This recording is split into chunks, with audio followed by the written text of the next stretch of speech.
La TVT au cœur de l'information.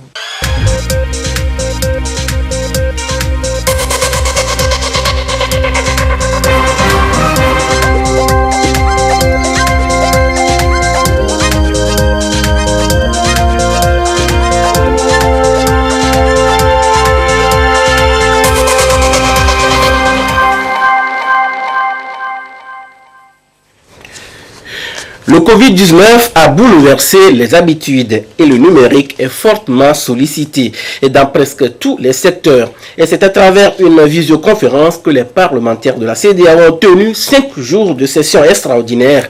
Les enjeux de la rencontre dans un instant. La salinité des sols impacte négativement le rendement agricole. Un projet développé depuis 1 an déjà au Togo et pour aider les producteurs agricoles, les amener à améliorer leur production par des cultures tolérantes. Qu'en est-il exactement? À suivre tout à l'heure. Voilà pour le sommaire, où que vous soyez, vous êtes en direct sur la télévision togolaise. Bonsoir et bienvenue dans cette édition. Pratiquement 1 an après le tout premier forum économique Togo-UE, les retombées se font ressentir. Sur les 140 projets retenus et jugés bancables, 3 ont reçu un appui financier de la Bank of Africa. 412 800 000 francs CFA pour 3 porteurs de projets. Découvrons les différents projets et l'impression des entrepreneurs bénéficiaires dans ce sujet de Augustin Kossi. Des projets du premier forum économique Togo-UE, la BOA apporte son appui financier. 412 800 000 francs CFA à 3 porteurs de projets. Africa Ivet et Artec Togo touchent chacun un financement de 150 millions de francs CFA. Si la première investit dans la mise en place d'une unité de production de l'oignon déshydraté, le second installe une usine pour l'exploitation du marbre au Togo. Le troisième, Adama, bénéficie d'une enveloppe de 112 800 000 francs CFA. Il produit et commercialise la fusion à base de Kenkeliba. Notre ambition est de rendre disponible le Kenkeliba à tous les Togolais, je dis à tous les Africains, quel que soit le pouvoir d'achat et leur position sur le territoire. Et pour ça, il nous faut acquérir des équipements pour mécaniser, automatiser le système de conditionnement. Ça va nous permettre donc de réduire de 40% le coût de production pour offrir un produit à un prix accessible à toutes les couches. Et aussi surtout que nous avons des marchés sur le Canada, sur l'Europe. Les équipements nous permettent donc d'avoir une production aux normes internationales. Et parce que le thé a des caractéristiques d'odeur, de goût, de fraîcheur et de durée de péremption. Donc c'est justement ce que ce financement va nous permettre de faire. Nous allons élargir à 20 hectares le champ de culture. Nous allons acquérir des équipements pour faire une production rapide et raffinée pour que nos thés soient sur les standards internationaux. Nous allons passer donc de 30 emplois à 150 emplois directs. Le chef de l'État est en train de démontrer que le PND ne trompe pas la jeunesse.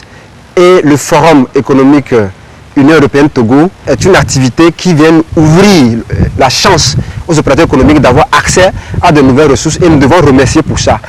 Le projet consiste pour la production, la transformation et la commercialisation. Au niveau de la savane, il y avait l'oignon. Mais quand j'ai vu qu'on souffre sur la voie au niveau de Burkina, Niger, j'ai dû dire que bon, je dois aller vers les producteurs de la savane pour développer leur production. Puisque c'est dans les savanes que l'oignon ressuscite. Parce que l'oignon n'a pas besoin de l'eau pour pouvoir accompagner les producteurs et développer leur production afin de transformer le produit. J'ai reçu le financement et je suis très contente. D'abord, je voudrais remercier le président de la République pour avoir initié le forum. Artec Togo est une société spécialisée dans la transformation, la distribution du marbre et le service après-vente. Le projet d'Artec Togo consiste à la transformation des blocs du Togo. Nous avons 5600 blocs qui sont actuellement disponibles dans la carrière de Pagala et notre projet consiste à l'installation d'une unité de transformation afin transformer le marbre togolais et de proposer dans le secteur immobilier, dans le secteur ornemental. Nous avons comme vision de créer vraiment une industrie de transformation. Cette chèque va nous permettre dans un premier temps de renforcer notre position, acquérir d'autres machines nécessaires pour un transfert de technologie et par la suite créer aussi une école de transformation sous-régionale dans le secteur lapidaire. Nous sommes très contents, très honorés d'avoir été sélectionnés. Nous remercions le chef de l'État pour son engagement pour le plan national de développement. Pour la BOA, sa partition à jouer dans la réalisation du PND ne se limite pas seulement au financement. L'institution bancaire entend être un acteur incontournable dans le suivi des entrepreneurs togolais. Notre accompagnement ne se limite pas seulement à donner de l'argent, mais bien évidemment il y a le conseil, donc il y a un encadrement, on va aider les gens pour monter leur dossier, pour qu'ils soient bancables, éligibles à ce financement qui est déterminé par une commission, qui est examiné par une commission. Tout projet qui sera présenté fera l'objet d'une étude et vous allez avoir au sein de BOA qui est une chance extraordinaire au niveau de BOA Togo, c'est qu'il y a une jeunesse, des cadres, des pointures, des spécialistes qui sont à même d'aider les promoteurs dans toute question qui se pose pour eux, pour le montage de leur dossier et pour les accompagner tout au long de leur projet, que ce soit sur place ou dans les bureaux. Cet appui de la BOA intervient suite à un accord tripartite entre elle, le gouvernement et le Conseil national du patronat. Le ministre en charge du commerce en précise les objectifs. La cérémonie a pour objectif de pérenniser le partenariat entre le gouvernement, le secteur privé et la BOA. Elle est aussi l'occasion de formaliser le cadre de travail de la commission ad hoc, mise en place en vue de permettre la poursuite des travaux de soutien au financement des projets retenus lors du forum Togo-UE. En effet, la BOA disposant des moyens et instruments financiers pour la promotion des PME, PMI et de l'entrepreneuriat féminin a bien voulu accompagner le pouvoir public dans le cadre de la politique de soutien à l'entrepreneuriat des jeunes et des femmes. Ainsi, dans un premier temps, la commission ad hoc a fait des travaux avec les promoteurs et étudié 10 projets intéressants issus de plusieurs secteurs d'activité. Des résultats de ces premiers travaux de la commission, il faut noter que 4 promoteurs ont été retenus et invités à ouvrir un compte à la BOA Togo afin de procéder au dépôt de leur dossier de demande de crédit. Sur les 4, 3 promoteurs ont effectivement pu ouvrir un compte et déposer leurs dossiers qui sont en cours d'instruction pour un financement maximal de 150 millions de francs CFA par projet. 6 projets restent néanmoins à financer à l'issue de ces premiers travaux et seront orientés vers le mécanisme de restructuration de business plan et d'accompagnement des promoteurs qui sera mis en place avec le soutien, bien entendu, de l'Union européenne. Dans un second temps, la commission ad hoc a entamé et poursuit actuellement l'étude d'une autre liste de 13 projets qui ont été soumis. Des résultats à mi-parcours de ces travaux, il faut noter que 5 projets ont été étudiés comme suite par la commission ad hoc. 2 visites de sites ont été effectuées par la commission ad hoc pour constater l'effectivité des activités des promoteurs. 2 promoteurs sont orientés vers le mécanisme de restructuration de business plan et d'accompagnement des promoteurs. Un promoteur devrait apporter une documentation complémentaire, notamment un bilan d'ouverture et de mi-parcours pour permettre à la commission de statuer sur sa demande de crédit. D'ores et déjà, 3 projets donc à l'étape d'instruction en vue d'un financement par la BOA Togo. 140 projets ont été retenus et jugés bancables à l'issue du tout premier forum économique Togo-UE. La réalisation du PND nécessite 4 622 milliards de francs CFA. et dans la poursuite des objectifs du plan national de développement 2018-2022, qui, faut-il le rappeler, sera financé à hauteur de 105% par le secteur privé, la BOA s'est montrée rassurante à répéter ses travaux d'études de projet avec la commission ad hoc mise en place. C'est le lieu aussi de remercier le directeur général de la BOA et l'ensemble du secteur privé togolais pour leur engagement et leur détermination à accompagner la mise en œuvre du plan national de développement. Aussi voudrais-je féliciter les membres de la commission ad hoc pour la qualité du travail effectué et dont les résultats sont palpables. Nous sommes convaincus que d'autres institutions financières vont emboîter le pas pour faciliter le développement de l'entrepreneuriat dans notre pays. Également important de relever les résultats encourageants des mécanismes d'accompagnement financier et de monitoring des jeunes entrepreneurs mis en place par le gouvernement à travers le ministère du Développement à la base, dont nous sommes tous fiers. C'est donc le partenariat public et privé qui se renforce pour un développement durable et inclusif au Togo. Et le Forum économique Togo-UE devra bâtir des relations économiques durables et pérennes entre les deux parties. Progressivement, le Togo reste dans la dynamique, se met au pas pour une croissance économique inclusive d'ici à 2022. Des experts en fiscalité ont échangé à Takpamé avec les élus locaux des communes des plateaux.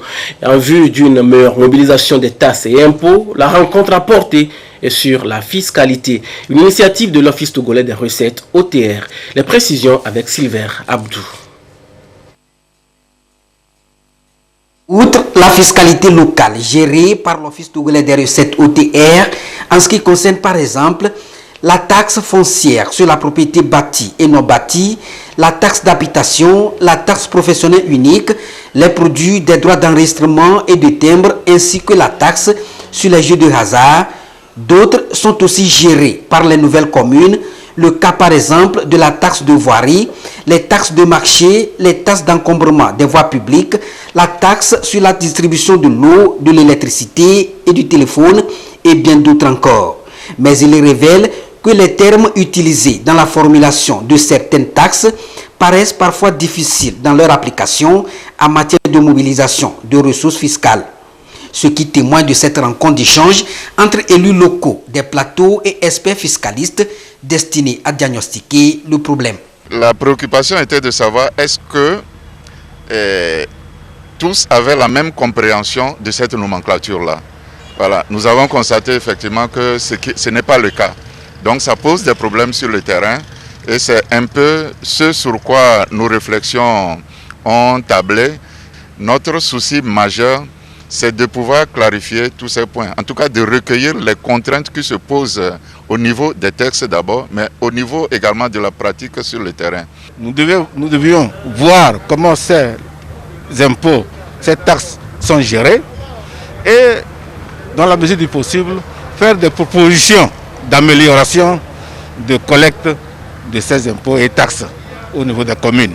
L'Office togolais des recettes OTR a voulu donc, à travers cette rencontre, axée sur la fiscalité, rencontre qui va s'étendre sur les autres chefs-lieux de région, accompagner les élus locaux dans leur mission en vue d'une meilleure mobilisation des recettes. L'objectif est de voir dans quelle mesure on peut leur porter main forte en vue d'une collecte harmonieuse, étant entendu que c'est ces recettes qui peuvent leur permettre un bon fonctionnement.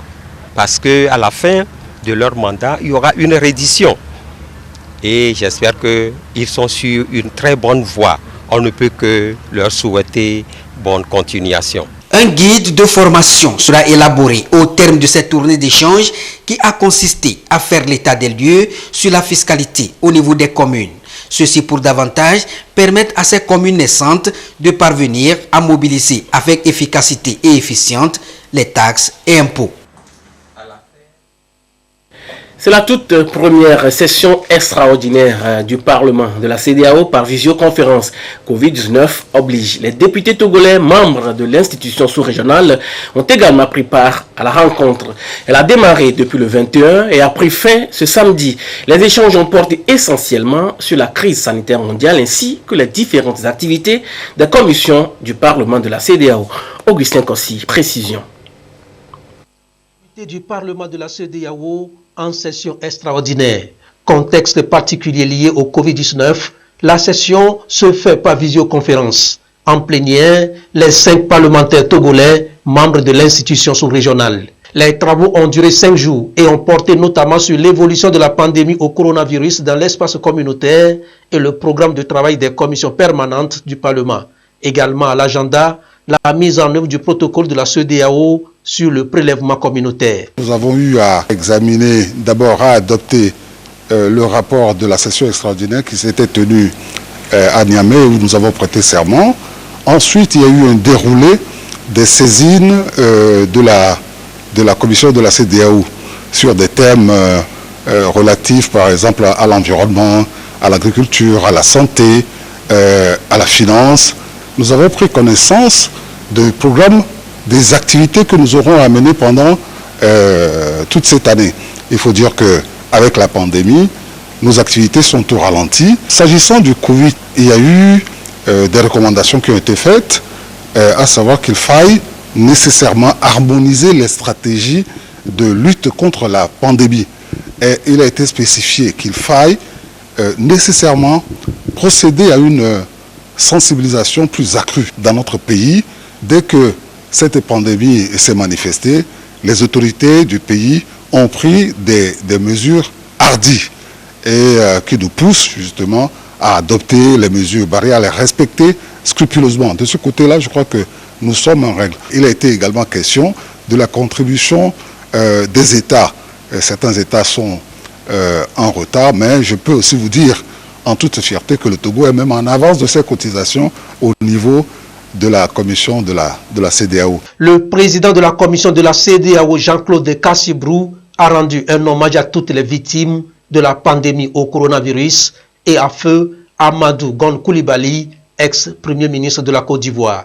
Dans le contexte de la riposte à la pandémie au coronavirus, un soutien aux efforts régionaux est nécessaire.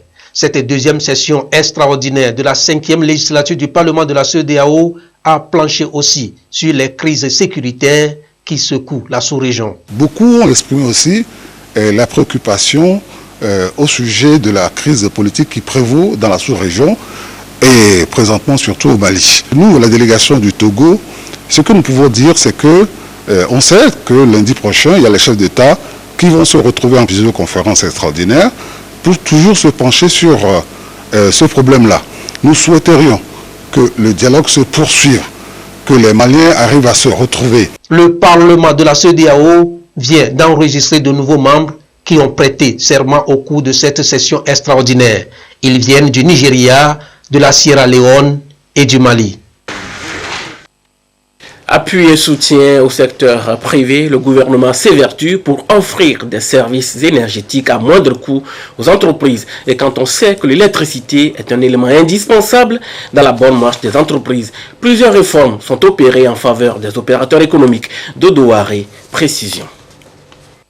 Le réseau électrique ne présente plus de difficultés majeures aux opérateurs. Les coûts de raccordement des entreprises à l'électricité ont baissé progressivement entre 2018 et 2019.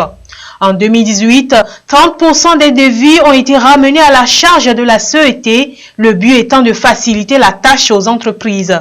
Ce taux est aujourd'hui à 50% pour un raccordement de puissance compris entre 40 et 200 kVA. Des réformes qui ont augmenté le taux de branchement à 83% en 2019 contre 45% un an plus tôt.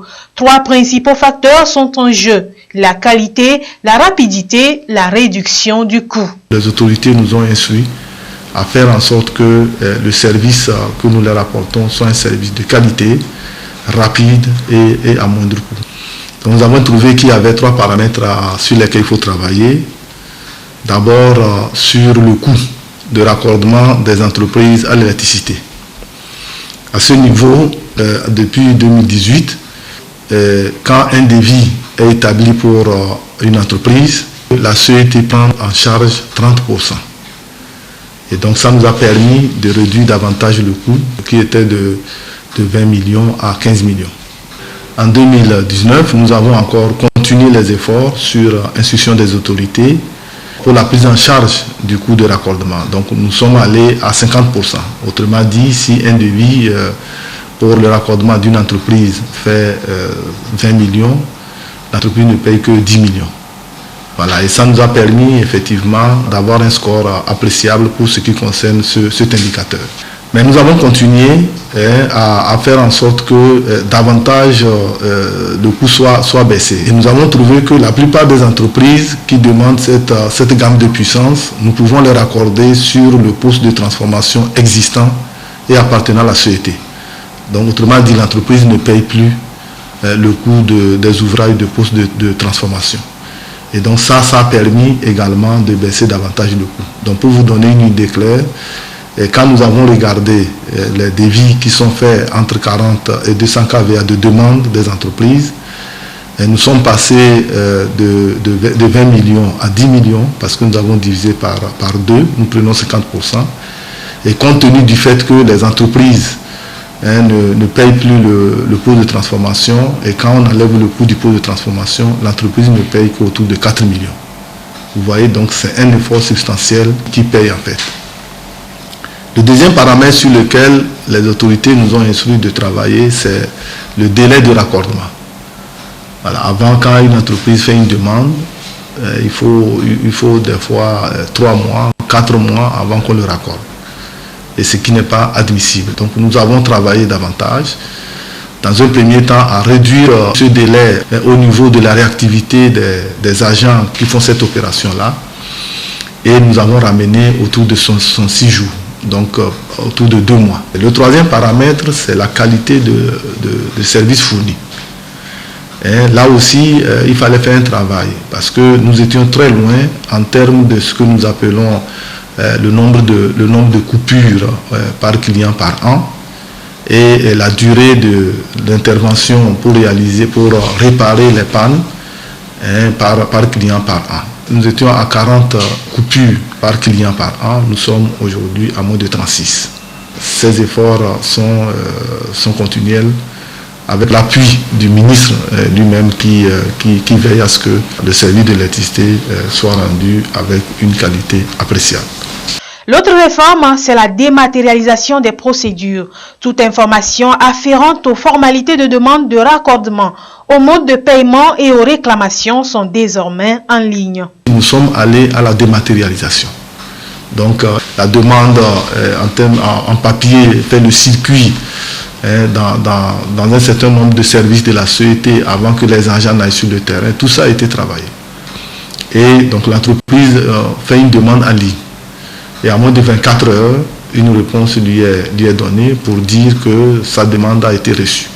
S'il y a quelques pièces complémentaires à demander, on lui renvoie l'information et il complète. Donc une fois que le dossier est accepté, parce que complet, en moins d'une semaine, en moins de 7 jours, nos agents descendent sur le terrain sans contacter l'entreprise, parce que toutes les informations sont déjà reçues.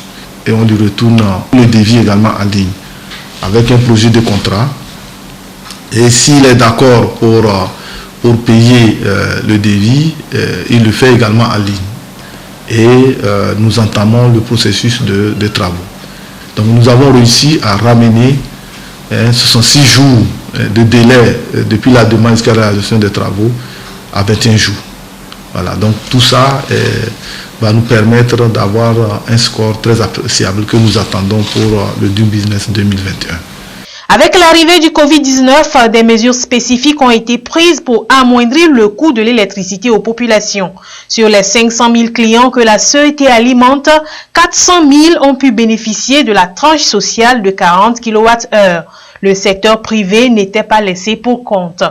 Au niveau des paiements, nous n'avons pas été rigoureux comme auparavant, parce que nous avons compris que des entreprises n'ont pas pu réaliser les activités comme il se doit, et donc naturellement ils n'auront pas les ressources financières pour pouvoir venir payer leurs factures. Donc la rigueur a été un peu fléchie à ce niveau. C'est pareil également pour les ménages. Voilà, vous aurez dû constater que les coupures que nous opérons pour ceux qui sont en retard dans les paiements, nous n'avons pas été rigoureux également à ce niveau pour eux. Et nous avons regardé dans la base de la CET quels sont ceux qui sont concernés par la décision du chef de l'État. Nous avons trouvé qu'il fallait leur gratifier 4 270 francs. Autrement dit, si vous consommez dans la limite de la tranche sociale qui est de 40 kWh, vous ne payez rien. Mais si vous consommez au-delà, nous vous gratifions, l'État vous gratifie le montant correspondant. Et donc, la décision a été mise en œuvre autour du 13 avril. Et pour le mois d'avril, ceux qui sont en prépayés, et ils en ont bénéficié. Pour ceux qui sont en pause payés, quand les factures leur ont été apportées au mois de mai, ils ont constaté que effectivement, eux aussi, nous avons pris en compte la décision du chef de l'État. Les travaux de réhabilitation et de renforcement du réseau électrique de distribution se poursuivent. Le Togo est en bonne voie dans le doing business sur l'indicateur énergie et les réformes sont en cours pour davantage offrir une meilleure accessibilité de l'électricité aux populations et améliorer le climat des affaires. Et le secteur de l'eau est un pilier majeur qui conditionne le développement socio-économique. Le gouvernement togolais a consenti d'énormes investissements pour élargir le réseau d'accès à l'eau potable. De 25%, le taux de desserte nationale est passé à 110%. Louis Kassi. Le taux de desserte en eau au Togo est en forte progression. De 25% en 2015, il est passé à presque 70% en 2019. Une prouesse qui s'explique par les multiples actions mises en branle par le gouvernement pour garantir de l'eau potable aux populations des zones urbaines et rurales. 3200 forages ont été réhabilités et 5000 nouveaux équipés de pompes à motricité humaine réalisés en milieu rural, faisant passer le nombre total de forages à 11 600 en 2019. Sur toute l'étendue du territoire national, il y a eu des projets de renforcement de la production qui amènent à réaliser des forages à gros débit et à construire des supports modulaires. C'est la nouvelle technologie que nous avons qui peut nous permettre d'aller plus rapidement dans le cadre de la satisfaction des besoins en eau potable des populations. Au niveau de la région maritime et des plateaux, de 2015 à ce jour, il y a plus de 32 mini-AEP qui ont été réalisés. Au niveau de la région de la Kara, il y a la construction de 8 réservoirs modulaires.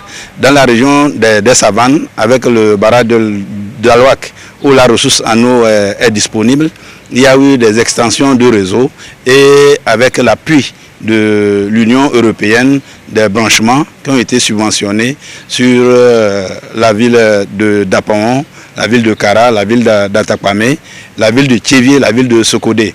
Aujourd'hui, nous sommes en une autre phase aussi à Lomé, où il y a 3 mini-AEP en cours d'exécution pour pouvoir desservir la basse ville de Lomé en réalisant un forage à gros débit au niveau de Boka, en réalisant un forage à gros débit au niveau de Baie pour alimenter le château de 3000 m3 de Baie et en réalisant un support modulaire en équipant un forage à gros débit au niveau de Adjougba pour renforcer la desserte en eau potable. Le secteur n'est pas épargné par le Covid-19. Des mesures ont été prises pour soulager les acteurs du domaine et minimiser les impacts de la pandémie sur les bénéficiaires des services de la Togolaise des eaux.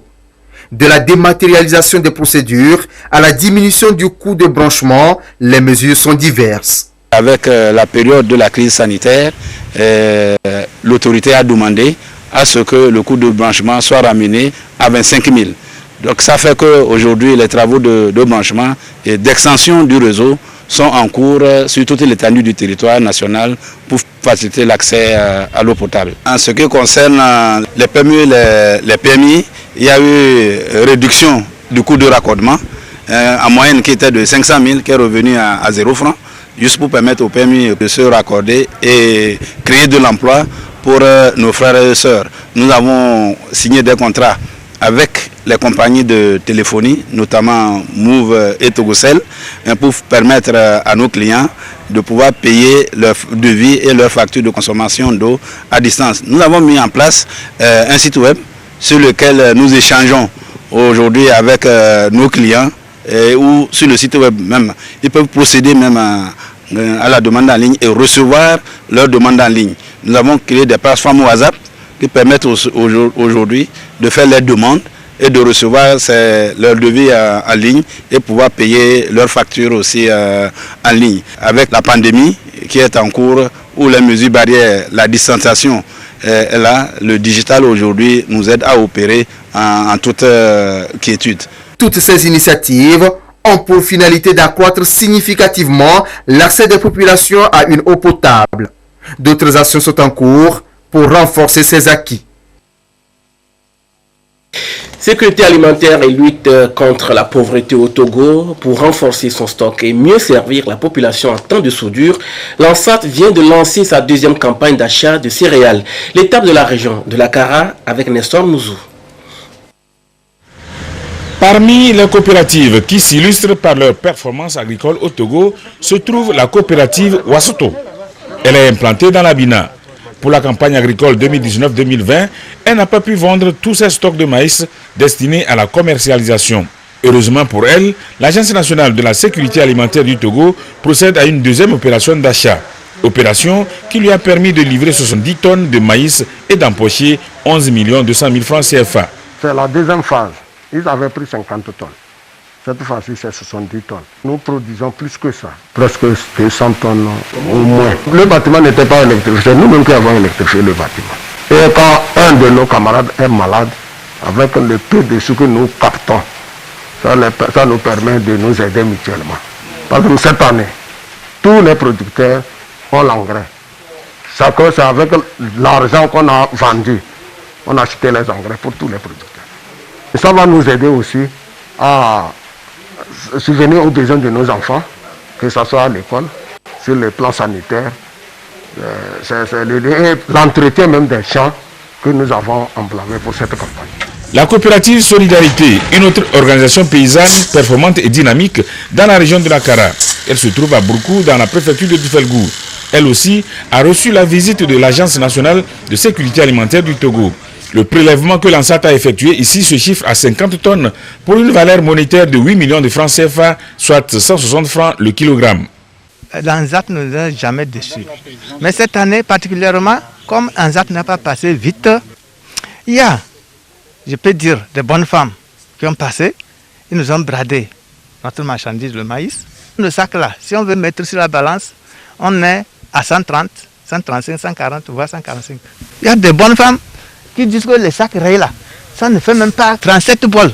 Donc bon, avec le début de campagne, déjà été obligé de vendre, puisqu'il faut labourer, acheter les intrants, c'est-à-dire les engrais particulièrement. Avec l'ANSAT, il y a un très grand avantage.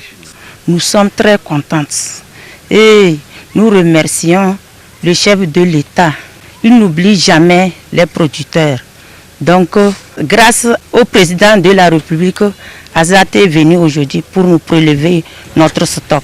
Pour cette deuxième campagne que l'ANSAT mène sur toute l'étendue du territoire, elle dispose d'une enveloppe de 500 millions pour absorber les stocks en souffrance auprès des producteurs. On a demandé aux paysans de nous faire une situation des stocks qu'ils avaient sous les mains.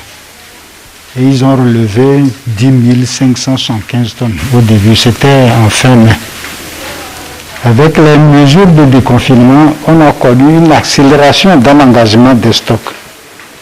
Puisqu'il y a des opérateurs économiques qui viennent dans les zones rurales pour acheter du maïs. À cela s'est ajouté cette campagne spéciale de l'ANSAT. Aujourd'hui, vous les avez écoutés, les paysans, ils sont aux anges.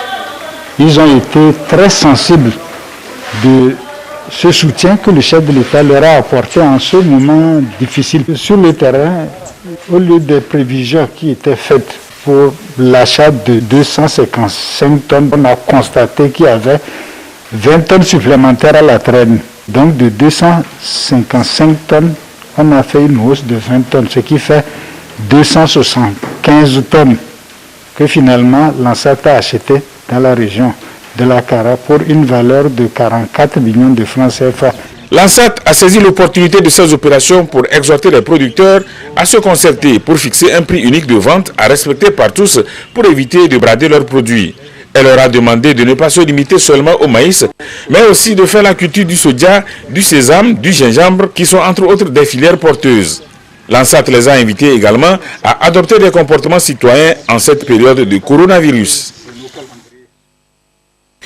La salinité des sols a des effets néfastes sur la productivité agricole. Un projet a été initié pour aider les producteurs à faire face à ce phénomène.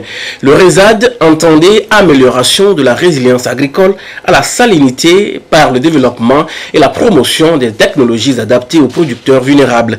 Il est exécuté depuis mars 2019, un an après sa mise en œuvre. Quel est le bilan sur le terrain?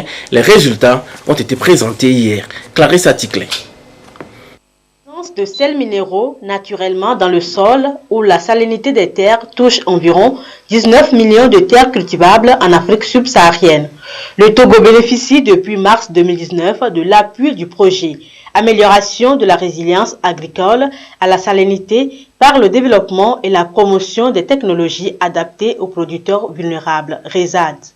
Agronomes, acteurs du secteur de l'environnement, de l'eau et de l'aménagement du sol procède au partage des résultats obtenus au cours de la première année de mise en œuvre du projet. La première année de la mise en œuvre, il y a eu une prospection qui a été faite au niveau du pays pour pouvoir déterminer les endroits vulnérables. Et donc, on a identifié certains domaines où, après les tests, ont révélé qu'il y a un problème de salinité.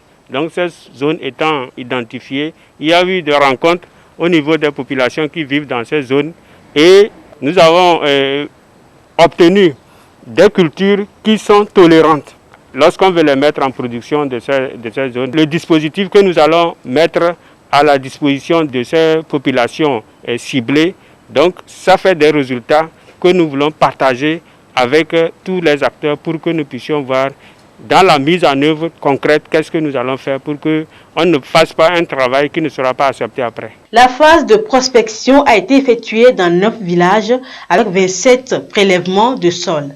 L'analyse de ces sols a révélé des taux de salinité compris entre 2000 et 10 000 microéléments, ce qui est nettement supérieur à la normale qui est 2000.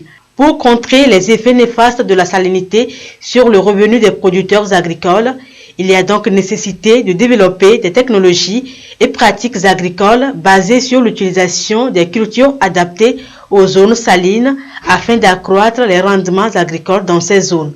Ce sont entre autres objectifs du projet RESAD initié par le Centre international pour l'agriculture biosaline et financé conjointement par le FIDA et la BADEA pour une durée de 4 ans. Je vous donne lecture de ce communiqué du HCRON au Commissariat à la réconciliation nationale et au renforcement de l'unité nationale. Dans le cadre de sa mission et de mise en œuvre des recommandations de la Commission Vérité, Justice et Réconciliation CVJR, et plus précisément le volet réparation communautaire, recommandation numéro 54, le HCRON constate avec regret que certains individus se livrent à des actes de nature à contrecarrer la politique de consolidation de la paix, du vivre ensemble et de cohésion sociale. Notamment, le HCRON note avec amertume des actes d'accaparement de vastes étendues de terre par des ventes ou achats illicites de grandes superficies dans les préfectures de Blita, Sotobois et un peu partout sur le territoire où des populations victimes de troubles sociopolitiques ont été relocalisées et installées par le gouvernement pour y vivre et mener leurs activités socio-économiques. Ces populations qui n'aspirent qu'à vivre sur ces terres de notre patrimoine commun qu'est le Togo se sentent à nouveau victimes de perturbations et de menaces d'expulsion émanant des soi-disant propriétaires de leurs lieux de réinstallation. Elles sont aux abois et déclarent, je cite, qu'elles n'ont nulle part d'autre où aller. Fin de citation, alors que le HCRON, dans sa stratégie de mise en œuvre des réparations communautaires, s'active. grâce aux efforts du gouvernement et avec l'appui des partenaires économiques du Togo, à leur apporter l'apaisement nécessaire à la vie communautaire. Face à cette situation qui sape dangereusement la politique de réconciliation nationale en cours dans notre pays, le HCRON met formellement en garde tout individu qui entreprendrait d'acquérir ou vendre des parcelles de terrain dans ces zones de réinstallation des populations. Le HCRON invite à cet égard les juridictions, tribunaux et cours saisis pour des litiges fonciers de ces lieux ainsi que les services de l'OTR et les départements ministériels concernés à s'abstenir de toute attribution, confirmation ou octroi de droits de propriété sur ces lieux qui sont des domaines de l'État. Le HCRON compte sur la bonne compréhension de toute la population pour le bien de tous. Et c'est signé par la présidente du HCRON. Nos pays sont-ils en voie d'émergence? La question a retenu l'attention des universitaires et autres acteurs de la société civile ce samedi. À travers une conférence débat, les échanges ont permis d'éclairer la lanterne des participants sur le sujet. Qu'en est-il exactement, Sona Aménico? Les spécialistes, un pays est émergent lorsqu'il a enclenché un processus sur les plans économiques et sociaux pour relever le niveau de vie de ses habitants. On évoque également des taux de croissance économique en hausse, de l'expansion et de la diminution du chômage. À cette conférence, le sujet retient l'attention des professeurs d'université, chercheurs et autres acteurs de la société civile en vue de trouver des stratégies et pistes pour baliser la voie à l'émergence du Togo. En 1963, nous étions à une croissance de 8%. Et aujourd'hui, nous flottons autour de 5 quand c'est bon. Le Covid a encore ralenti les choses, donc on ne peut pas donner nécessairement d'années, mais si on prend tous les paramètres de ceux qui sont déjà émergents, on peut les rattraper. On peut vendre de l'ananas bio, des mangues bio, des tas de choses, plus notre phosphate qui va fabriquer non seulement de l'engrais, mais on peut fabriquer aussi du savon avec les mêmes phosphates, etc. Le Togo a tous les atouts pour l'émergence, à condition que les modalités qui gèrent l'argent chez ceux qui ont émergé, nous les prenions nous aussi. Je donne un exemple. Quand les enfants ont le BTS et qu'ils doivent faire des stages, on ne les paye pas. Moi, j'ai été apprenti en Europe, en France. J'ai été payé au quart de l'ouvrier hautement qualifié. Donc, vous ne pouvez pas donner l'habitude de la gestion de l'argent à quelqu'un sans lui donner de l'argent. Ce n'est pas l'argent seul. Il y a les hommes, il y a les modalités de vie. Avec pour thème « Nos pays sont-ils en voie d'émergence ?» Cette conférence a pour but d'éclairer la lanterne des participants pour leur implication dans le processus. C'est le renforcement de capacité des Togolais en matière des thèmes qui sont utilisés en matière de problématiques que nous vivons aujourd'hui. Donc, faire comprendre aux Togolais qu'est-ce que cela signifie. Quand on parle d'émergence, qu'est-ce que cela signifie? Et qu'est-ce que cela implique pour chaque Togolais? Le Togo a procédé depuis quelques années à un certain nombre de réformes pour se positionner comme un pays émergent à l'horizon 2030. Des réformes qui lui ont valu d'être classé premier pays réformateur sur le continent et troisième au plan mondial. Le pays a également élaboré et mis en exécution le Plan national de développement PND 2018-2022. L'ambition est de faire du Togo un hub logistique et un centre d'affaires de premier ordre dans la sous-région. À ce jour, samedi 25 juillet 2020, la situation de la pandémie au nouveau coronavirus au Togo se présente comme suit. Le nombre de cas confirmés est de 853, 14 nouveaux cas depuis hier. Le nombre de personnes guéries est de 587, 2 nouveaux guéris depuis hier. Le nombre de cas actifs est de 249. Le nombre de décès est de 17. Un communiqué signé par le professeur Moustapha Mijiawa, ministre en charge de la santé. Voilà, ce sera tout pour aujourd'hui. Merci de nous avoir suivis. Coucou spécial à ceux et à celles qui donnent de leur temps pour sauver les malades du Covid-19. Prenez soin de vous, croyez au meilleur et gardez toujours le sourire. quoi qu'il arrive. Excellente nuit à tous.